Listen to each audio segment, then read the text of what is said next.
तीन तीनचे गट 1 2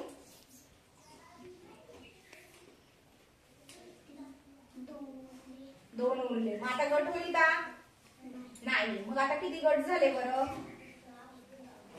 4. बरोबर. मग आता कसं लिहिशील बरं सांग बरं. पूर्णांक युक्त अपूर्णांक लिहायचा आहे आपल्याला. हा 2/3.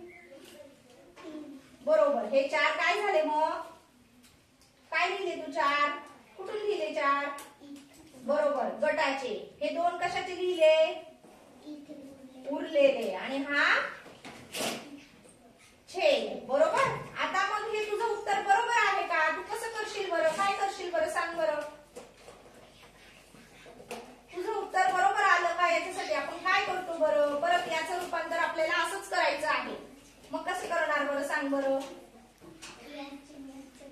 Very good. कोणाकोणाचा गुणाकार करशील 3चा आणि 4चा कर बरं. मग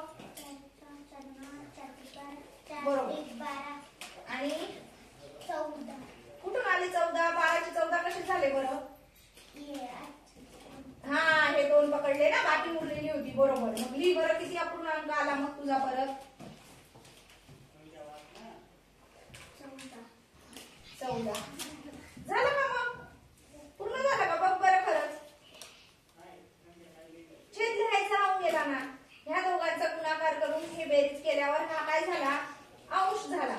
छेद किती लिहिशील मग बरोबर कारण आपण 3चेच गट केले ना. छेद बदलेल का मग नाही.